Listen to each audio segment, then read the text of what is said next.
há como mensurar a dor e o estrago que uma mãe sofre quando dá perda de um filho pela violência.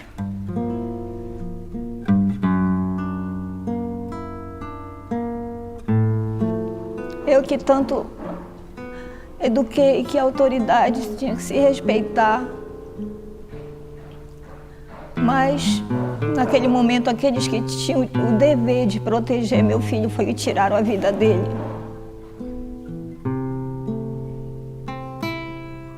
Quando eu vi assim ele caído ali, tu pede para Deus, tu pede para todos os santos, tu invoca tudo. Eu digo assim que eu fui do céu pro inferno. A gente está preparado para enterrar os pais da gente.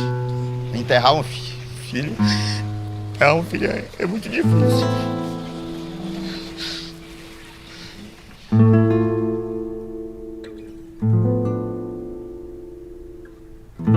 Eles crivaram o carro do meu filho de balas. Foram mais de 50 tiros. Antes do meu filho morrer, ele gritava dizendo que ele era refém, botava a mão para fora segurando só um volante. Mas não teve chance.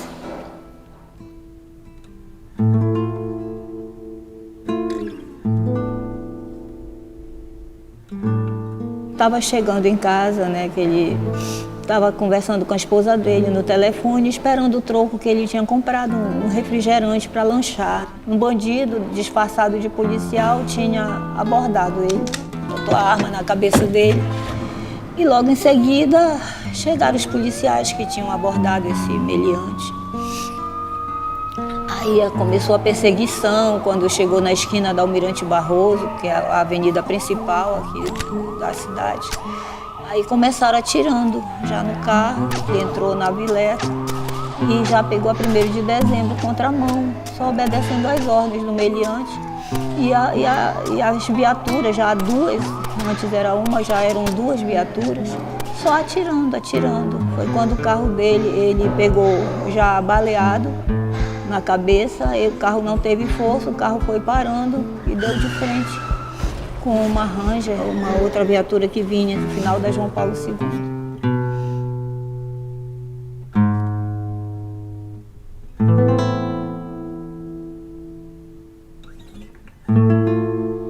Chegamos lá na loteria, não tinha ninguém, realmente tinha uma outra pessoa pagando e pagamos a conta de luz, depois ficamos vendo a questão do IPTU, que eu não me percebi que a pessoa que trabalhava dentro da loteria saiu para arrumar uma caneta. Eu nem me dei conta disso. Eu já vi o assassino do Maico, né, no caso que é o de nome Bernardo, passando por trás de mim, já com a arma, dizendo que perdeu, que era um assalto. E o Maico só olhou para mim e disse assim: te esconde. O assassino Bernardo encostou a arma na cabeça dele e deu um tiro.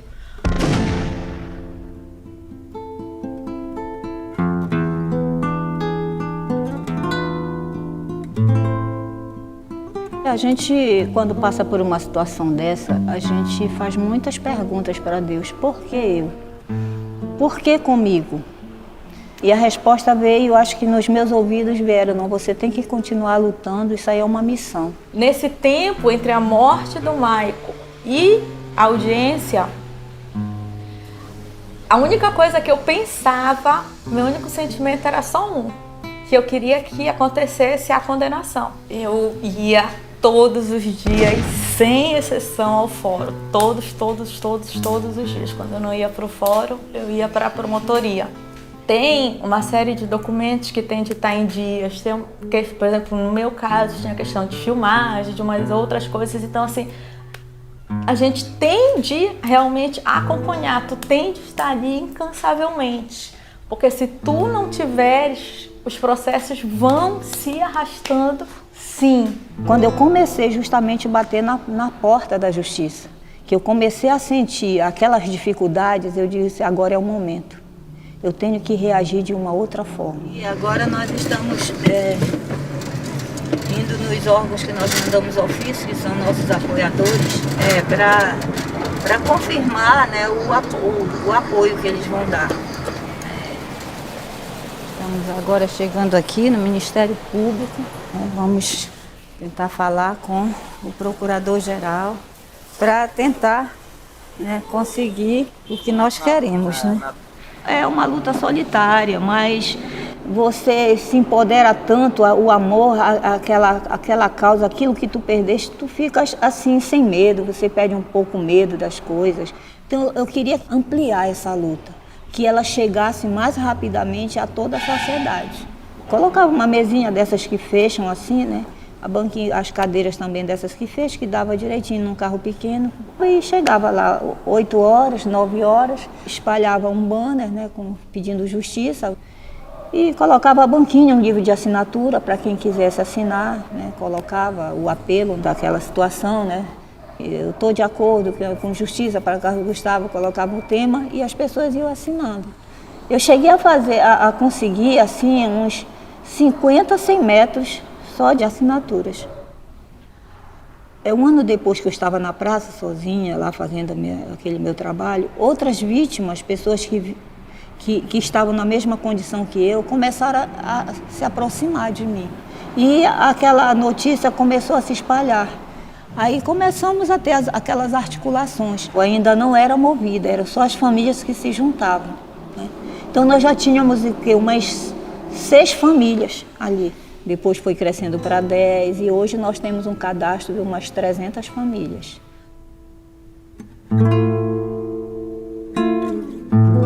Essa retirada brusca é muito difícil de se lidar.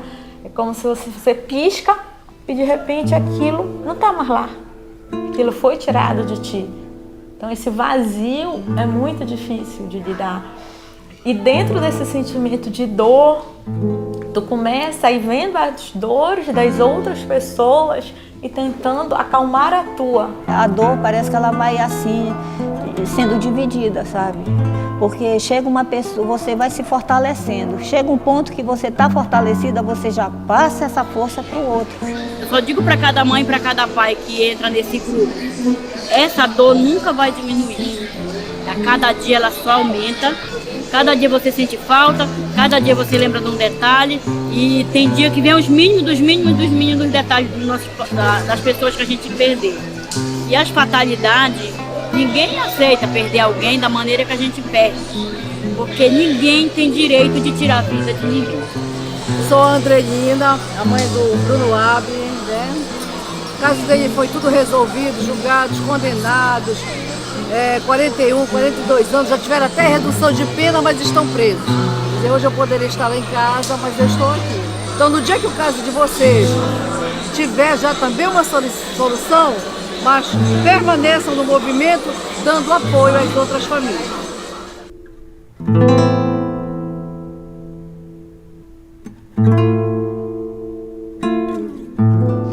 Eu procurei o Movida primeiro para apoio mesmo psicológico, para orientação, né? A gente tem acesso para falar até mesmo com os promotores. Isso é interessante, assim, porque a gente sozinho parece assim, que as coisas é muito difícil quando a gente está sozinho. A gente não consegue, não sabe o caminho, fica meio perdido quando acontece um caso desse na família da gente. O cuidar, a gente cuida não só com a pessoa viva do nosso lado. Quando a gente luta, quando a gente vai para frente de um fórum pedir justiça, quando a gente faz uma caminhada, nós estamos demonstrando o nosso amor por aquela pessoa que se foi. E eu aprendi a demonstrar o meu amor pelo Maico nessa luta por justiça. Me aproximei do Movida através da promotora Rosana Cordovil e do delegado Eduardo Rolo, no caso que investigou a morte do meu filho. Eu já disse várias vezes, eu perdi um filho, mas ganhei uma família. Foi bem acolhida e até agora, tudo que eu preciso me dão um maior apoio. A gente escuta a história de cada um, né? E a gente luta, vai em busca, né, da justiça. E é isso que nós estamos fazendo.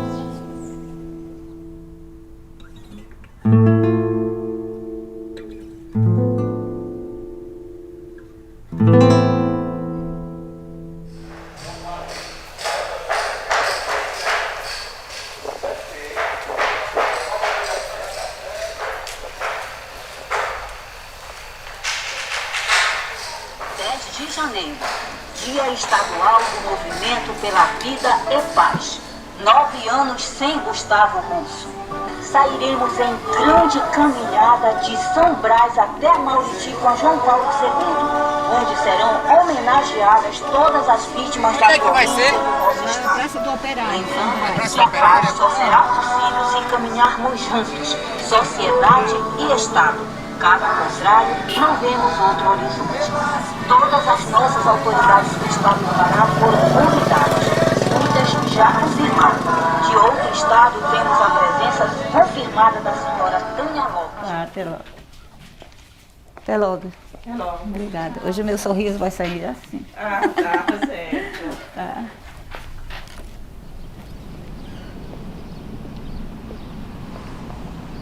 Fechamos toda essa questão dos apoios, né? Graças a Deus tiveram alguns entraves, nos deixaram assim um pouco preocupados, mas aí hoje a gente viu que realmente o nome Movida pesa, sabe, dentro da sociedade hoje.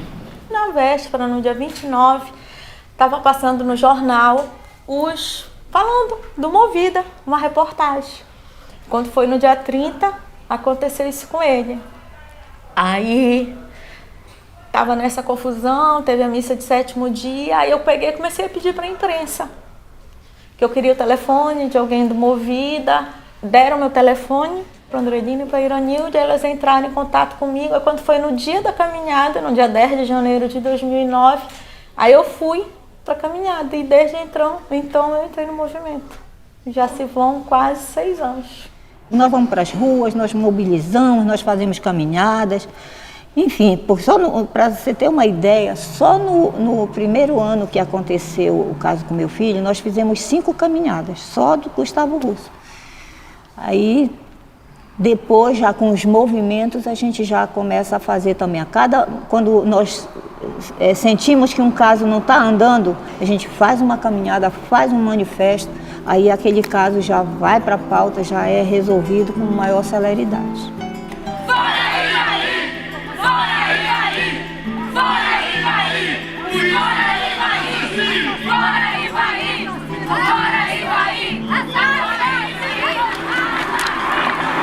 Em primeiro lugar, eu vou falar, né? Fiz a intermediação com o Capitão Mourão e a resposta foi realmente coerente. E o que mais também nos alegrou foi saber que o processo está no andamento adiantado. Com certeza, até segunda ou terça-feira, já teremos uma resposta sobre esse julgamento.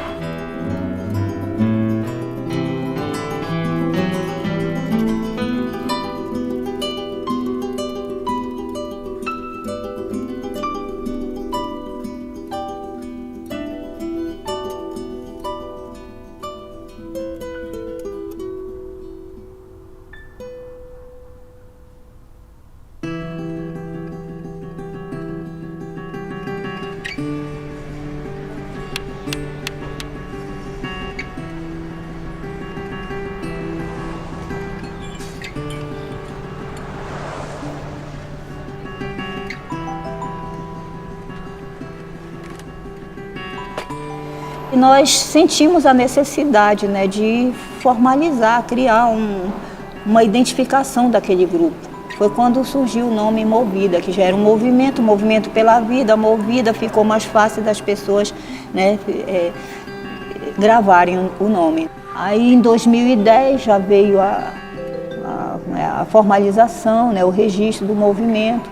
E isso foi fazendo com que também, com a ajuda da internet, outros movimentos nacionais começassem a ter conhecimento do Movida aqui em Belém. Hoje nós somos respeitados não só no Pará, né, mas nós temos o nome em termos de Brasil.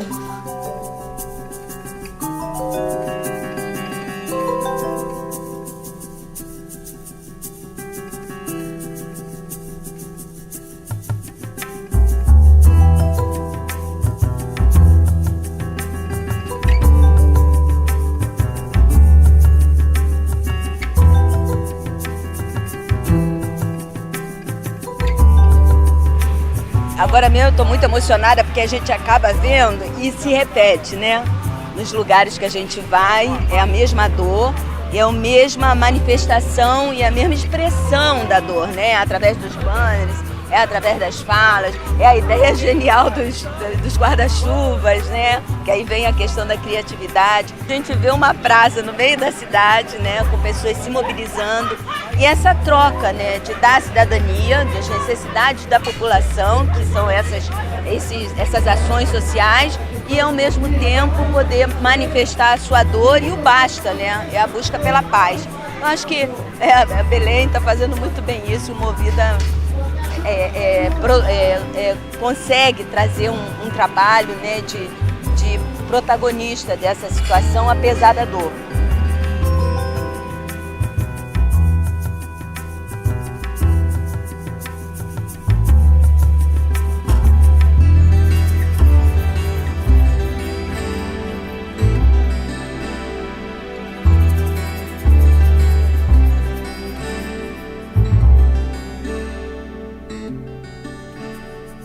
Nossos entes queridos foram tirados de forma brusca.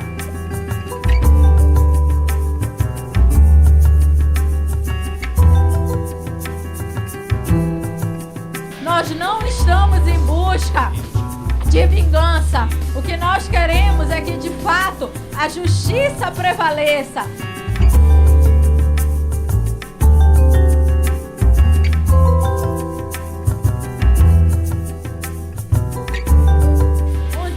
A polícia prende, no outro dia o que acontece, a justiça solta.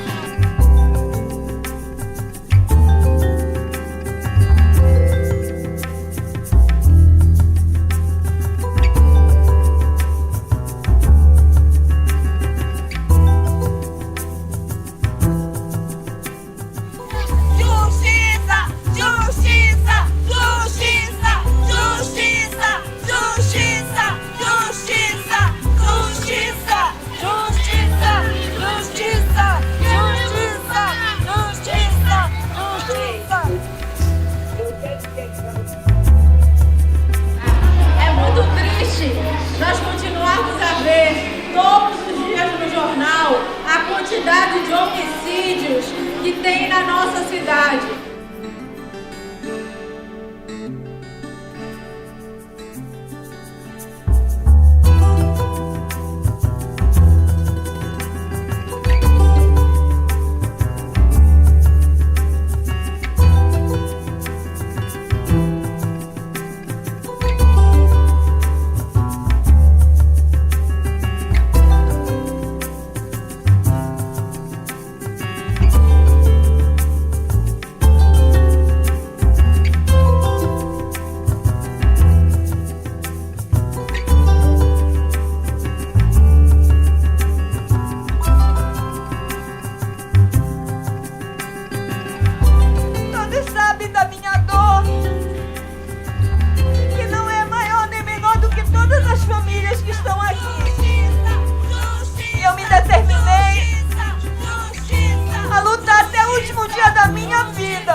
Se eu dissesse que eu não acredito na justiça, de um certo modo eu vou estar mentindo, né? Justiça foi feita dentro do que a lei brasileira me oferece, foi. Estou feliz? Não. Eu acho que ninguém está. Ninguém está por quê? Porque a lei brasileira ainda é branda perto do que a gente perde. Perto do que a gente sofre, perto da dilaceração que tem na vida de quem fica aqui. Quando você se transforma em vítima, você fica eternamente vítima. É muito difícil uma reparação do agressor ou do Estado, quando é um caso de violência do Estado, né, institucional. E o assassino dele, o Bernardo, foi condenado a 30 anos, dos quais 12 ele vai ficar no fechado. E depois ele vai ser solto, vai continuar a vida dele. E o Maico? E não é só o Maico, é Mike, São João, São Gustavo, São Brunos, que continuam e continuam e continuam. Se eu não tivesse ido para as ruas e fazer o trabalho que eu faço, talvez eles até achassem que eles estavam certos. Mas como eles perceberam a minha persistência, né, a minha luta, hoje eles reconhecem. Na área civil, o Estado foi condenado. O Estado foi condenado, né, a fazer a reparação, porque pagamento não vai pagar. Dinheiro não paga a vida de ninguém. Mas a reparação financeira para a esposa, né, que dependia do trabalho dele, porque eles trabalhavam juntos, né, um dependia do outro, a esposa, o pai e a mãe, todo esse sofrimento. E a reparação financeira vai ser justamente hoje, como já existe um movimento legalmente constituído, para dar continuidade ao movimento e ajudar tantas outras famílias que têm um desamparo total. Nós precisamos nos mexer e dar os braços, porque ninguém faz nada sozinho. Ninguém. A sociedade civil tem o seu papel, os governantes têm o seu papel, né? As famílias, com todo o seu sofrimento, estão desenvolvendo o seu trabalho, têm o seu papel. Tem que agir, porque só a solidariedade e o entendimento de que existem muitas mais pessoas de bem do que as pessoas do mal, só isso é que vai fazer transformar. Então, se isso aconteceu dentro da minha família, alguma coisa tem que ser vista, tem que ser feita. Se ele morreu, eu tenho que evitar pelo menos que 100 morram. Se nós que sofremos na pele desistirmos, os outros também não vão fazer nada. Então a gente tem que continuar na luta. Então isso acaba sendo também o nosso motivador e o grande desafiador. Não desistir. E à medida que eu fui conhecendo como funcionava, eu vi e comecei a achar que aquilo que não é certo e que nós precisamos urgentemente, não só o meu caso, mas tantos outros casos, precisam que o país acorde para essa questão da impunidade.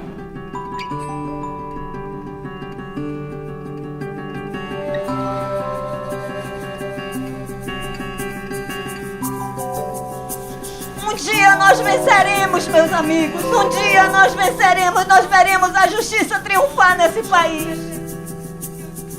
A família do Adalto, Adnilson, Adriele, Adriano Augusto, Alan José, Alexander, Alan Barbosa, Amauri Pacheco, Ana Lúcia, Anderson Cardoso, Andréa, Andrei, Benedito, Bianca, Bruna, Bruno Abner, Carla Adriele, César, Cristina, Daniel, Davi Ribeiro, Denison Malato, Diego, Doutor Modesto, Doutor Salvador, Edilson, Edinaldo, Edson Pereira, Elza, Eleonara, Luan, Lúcio, Emerson, Fabrício, Fábio Teles, Feliciana, Gabriel, Gilson, Graciele, Gustavo Russo, Cabo Hélio, Haroldo Heraldo, Haroldo Pereira, Henrique, Irmã Dorothy,